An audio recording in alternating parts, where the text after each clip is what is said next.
I'm Vance Bastian here with a Written on the Edge Pride short. Today, Jeffrey Dale Lofton is joining me to share his novel Red Clay Suzie.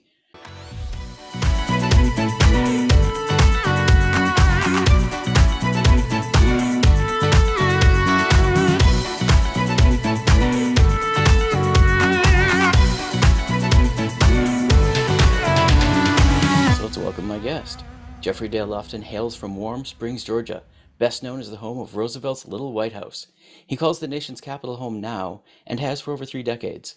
During those early years, he spent many a night trotting the boards of the DC's theaters and performing arts centers, including the Kennedy Center, Studio Theater, Woolly Mammoth, and Signature Theater.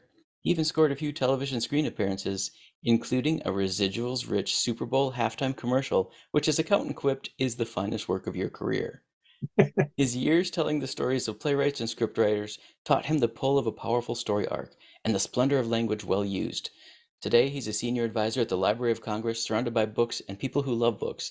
In short, he has my dream job. Jeffrey, welcome to the show. Thank you, Vance. I'm so happy to be here today. Happy Pride. Yeah, right? So I know your bio goes into it a bit, but honestly, the decision to put pen to paper is a bit more intense than having been in a few plays and thinking, yeah, stories are cool. What was the spark? Why?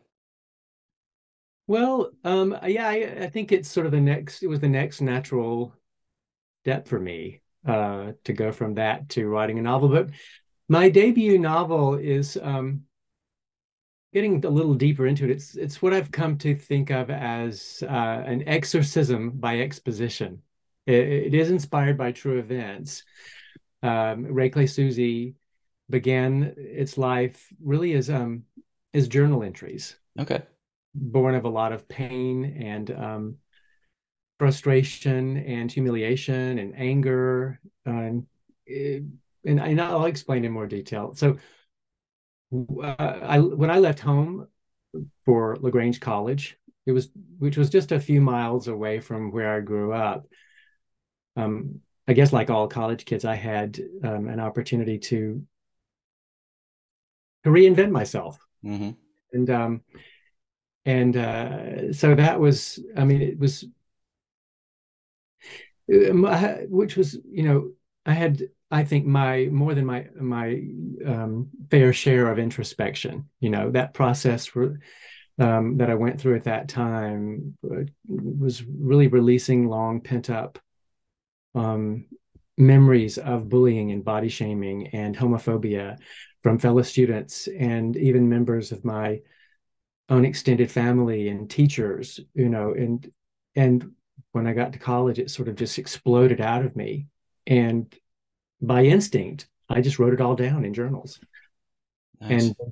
And this exorcism by exposition, I never, I didn't realize I was writing a novel at the time. I didn't really intend to do anything with it, really, except maybe reread all of this in future years from the perspective of an adult. But um, so I put it all away actually because coursework just got it just over it took over my life at that point, being in college for the first time.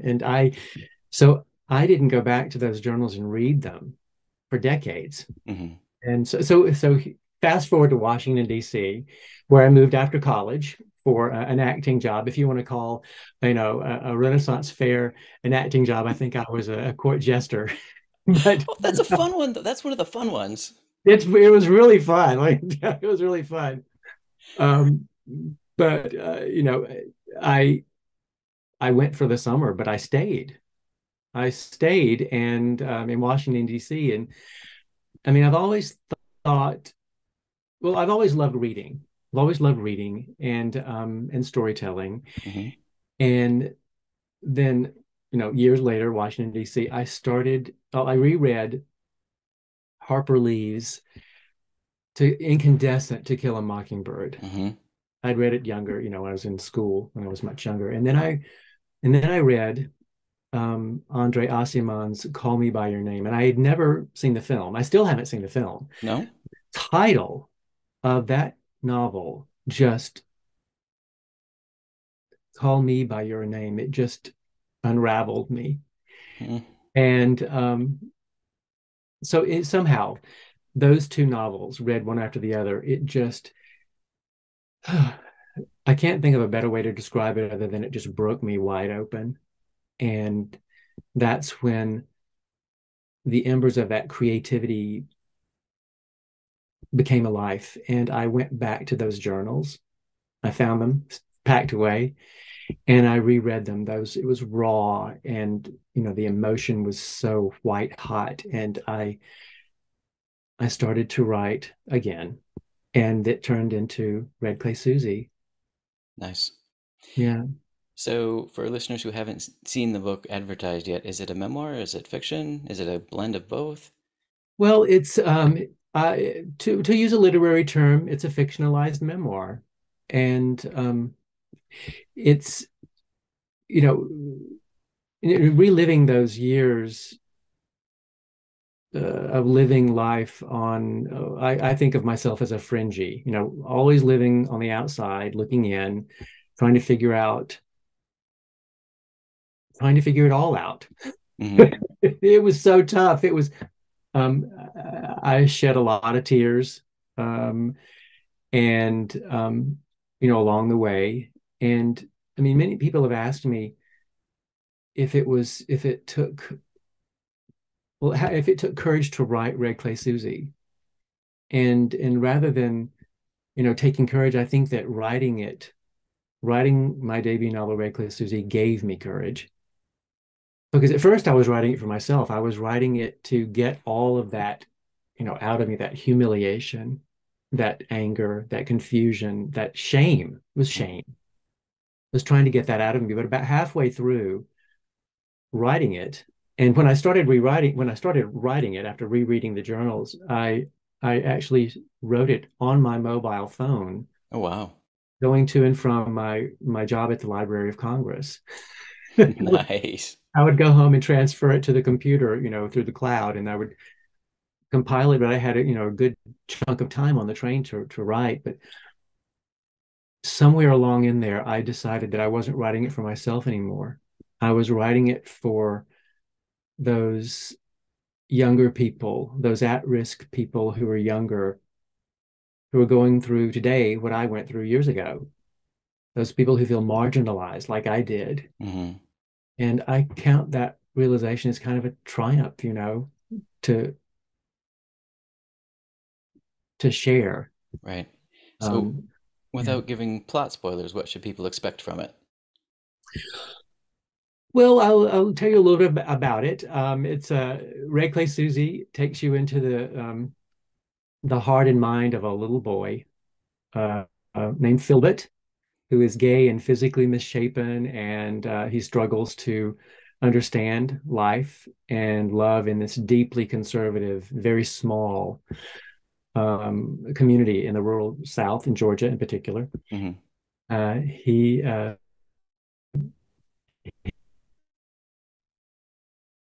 fueled by tomato sandwiches and green milkshakes, and he's happiest, especially during those younger years when he's helping his granddaddy tend the vegetable garden that connects their houses. Um, and those afternoons in the garden with granddaddy are an opportunity for granddaddy to share valuable life lessons that Philbert doesn't realize, and the reader doesn't even realize, or life lessons. But Philbert comes to understand those and cherish those memories and lessons later in life. But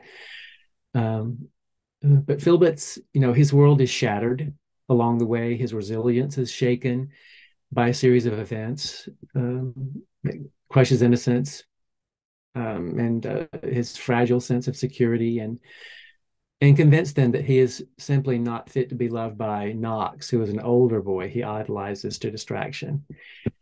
And but over time, Philbert finds refuge and help from unexpected places in unexpected ways, and it all leads to a resolution from beyond the grave. Wow, that's powerful. And speaking of receiving help from along the way, we should make a mention of your author's note. Okay, well, actually, I have a book I could read it if you'd like. Yes, please do. It's important that people hear it. Um, I won't read all of it, but I will read.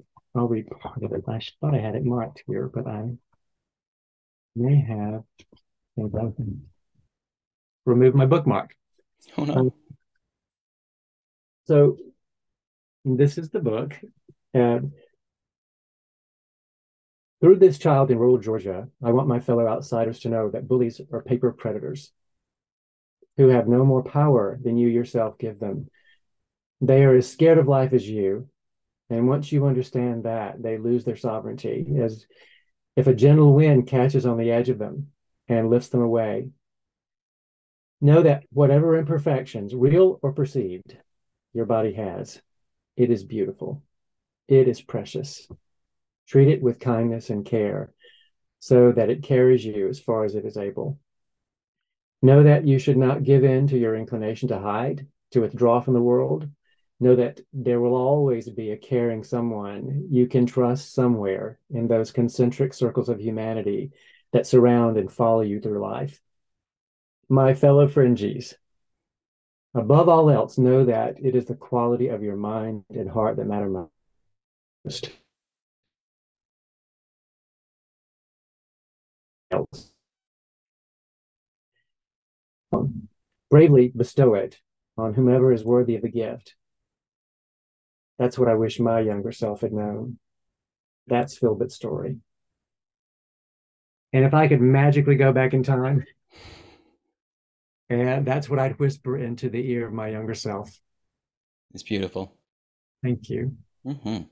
And so, what message do you have for folks in the LGBTQIA community who are struggling? Well, I would say what I read from the author's note is certainly part of it. Hmm. I would also encourage them to reach out if they're having trouble. There are resources there to help. Maybe you can talk to a family member or a friend. Maybe you can't. But actually, I'm really proud to report that part of the proceeds from the sale of Red Clay Suzie go to two important organizations designed to do exactly that, to to enrich and save the lives of at-risk youth. One of those is the Born This Way Foundation, which was started by Lady Gaga and her mother, Cynthia Germanata. And the other is the Trevor Project. Nice. Very worthy. And I will include links to both of those in the write-up for this episode. Thank you. Hmm. Is there book is selling now, right? It's out in fine stores and online where people can buy it. It's available any place you can find books. Perfect. And, also, libraries. Libraries are sanctuaries Uh-huh. for people of all ages. And one of my goals, one of my dreams, is for a copy of Red Clay Suzie to be in every public library, whether it be, a hardcover or an audiobook or a digital version. And so, ask for it at your library, Hmm. because I know a lot of young people can't afford to buy a book, but if it's at the library, they can always get it. And I've said a couple of episodes this month now, if you can afford to buy two copies, donate one to your local library because then they will include it in their collection. That's a great idea. They will do that. They will. Excellent. Is there anything else you'd like to let people know about the book before I dive into our get to know you questions? Um, I think that's it. Really important to know about the resources available to people who feel isolated, Hmm. and those two organizations are just two of them. Right. There are also organizations local organizations that are closer to home, but because of these two organizations I mentioned, youth anywhere can access them. Hmm. That's what It's very important. All right. You ready for my get to know you questions? I think Super so. easy. You just one word answers. Oh, okay. I'll try that. I'm pretty wordy. I don't know if I'll try. And you're allowed, and we've even had authors ask permission to hyphenate answers. So I'm like, go for it. Okay. Your favorite food? Mm. I have two. Hmm. One follows the other. So salmon, Yum. dark chocolate. Nice. Nice. Maybe together. I don't know. I've never had it together, but I'll try. I'm willing to try it. No. My husband is from the Oregon coast, and so he's a Pacific salmon only. So we're a Pacific salmon only family. He's a salmon snob, so I get it. All right, your favorite entertainment genre? Audiobooks. Nice. Your level of mundane versus magical. Hmm. I can't choose one or the other. I can't do a one-word answer there. I strive for a balance, 50-50, but I guess I skew towards magical. Magical. Nice. Your preferred level of PDA? I'm pretty shy, so hand holding, Fair. What about the environment where you relax the most? home, definitely home, inside or maybe sitting outside in the garden. Perfect. Preferred beverage? Oh, I have two answers there too. Champagne for special occasions Ooh, and sparkly water for everything else. nice. All right, what about your level of youthful naivete versus wise experience? Oh my. Oh, well, I got to think this one through. I've gained a lot of wisdom over the years, I hope. Um, I guess I persist in expecting the best of people. So, wise experience, Perfect. Perfect. How about your favorite fictional character? Scout Finch, Ooh, nice. the Mockingbird. Yep. Your favorite mode of travel? Cars. Anybody who reads the book will know it's got to be cars. All And they right. don't leave the ground. That's a good thing. They're not supposed Understood. to. Not a flying fan? I do a lot of it, but I like staying on the ground if I can. That's Yeah. fair. You made it through my list. Oh, yeah. So I assume you're on the promotion circuit for Red Clay Suzie now. Do you have Yeah. anything coming up? Any dates you want to mention for people's ears? Wow, I have a lot of dates coming up. I will direct people to my author site to see my events. I've been going around the South. I was in California recently, so I've had a lot going on. I got a lot coming up. Book festivals, indie bookstore events, and I co-host a podcast which is called Inside Voices with fellow author Robert Gwaltney. Oh, neat. Yeah, for Well Read magazine. So it's about everything literary. We have authors and editors and book designers and book publicists and everything literary. So I encourage folks to look us up there, Inside Voices. And yeah, but my website is jeffreydlofton.com, Mhm. JEFREYDLOFTON.com.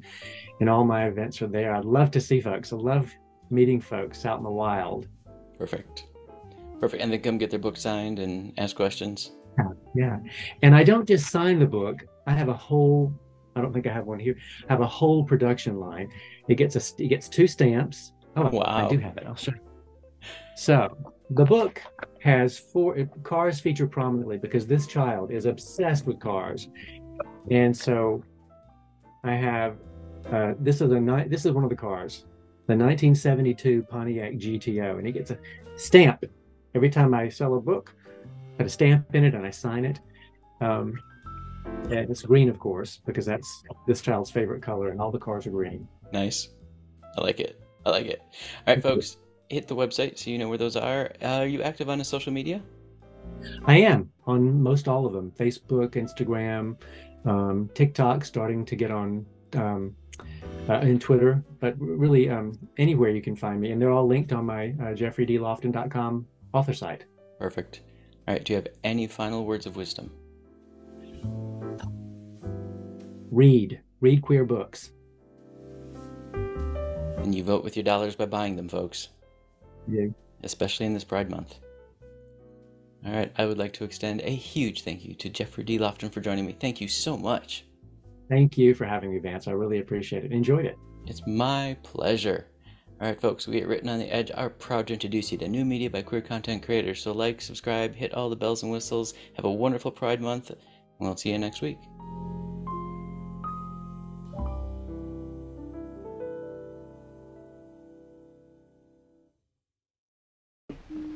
Oh, what's that? Closing time. The bums rush in melody, dear.